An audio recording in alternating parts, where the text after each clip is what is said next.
அப்படின்னு world fire மாதிரி ஒரு தரமான ஒரு ட்ரிக் தான் இந்த வீடியோல நான் இறக்கி விட போறேன். வீடியோ ஃபுல்லா பாருங்க.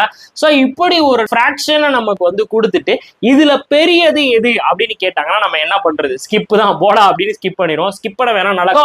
எப்படி சால்வ் பண்றது அப்படின்னு பாத்தீங்கன்னா முதல்ல இங்க நியூமரேட்டருக்கும் டினாமினேட்டருக்கும் இடையில இருக்க டிஃபரன்ஸ் கண்டுபிடிங்க. இங்க வந்து 3, இங்க டிஃபரன்ஸ் வந்து பாத்தீங்கன்னா நமக்கு வந்து 6, இங்க டிஃபரன்ஸ் வந்து பாத்தீங்கன்னா நமக்கு வந்து 4, இங்க டிஃபரன்ஸ் வந்து பாத்தீங்கன்னா நமக்கு வந்து 12.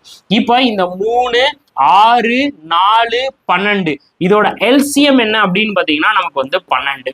அப்ப இங்க எதால மல்டிபிள் பண்ணி ஆகணும்? இங்க வந்து 4ஆல நம்ம மல்டிபிள் பண்ணி ஆகணும், இங்க நம்ம 2ஆல மல்டிபிள் பண்ணி ஆகணும், இங்க நம்ம 3ஆல மல்டிபிள் பண்ணி ஆகணும், இங்க நம்ம 1ஆல மல்டிபிள் பண்ணி ஆகணும். ரைட்டா?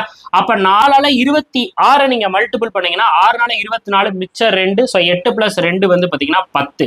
அடுத்து இண்டால 53 மல்டிபிள் பண்ணீங்கன்னா 106. அடுத்து 3ஆல 41 மல்டிபிள் பண்ணீங்கன்னா எவ்வளவு? 23. அடுத்து 1ஆல 95 மல்டிபிள் பண்ணா 95. இப்போ பாருங்க இதுல எது பெருசா இருக்கு அப்படின்னா 123 அப்படின்றதான் பெருசு. அப்ப என்னுடைய பெரிய ஃபிராக்ஷன் எது அப்படின்னு பார்த்தாங்கன்னா 41/45 அப்படின்றது.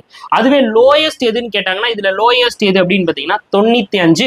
அப்ப என்ன வந்திருக்கும் அப்படின்னா 95/107 அப்படின்றது உங்களுக்கு லோயஸ்ட் ஃபிராக்ஷன். உங்களுக்கு உண்மையிலே பிடிச்சிருந்துச்சு அப்படின்னா புஃப் அப்படின்னு எல்லாருமே ஒரு ஃபயர் பட்டனை போட்டு மோட்டிவேட் பண்ணி விடுங்க. ஒரு வீடியோஸ் ஆட் பண்ணி விடுறேன். தேங்க்யூ.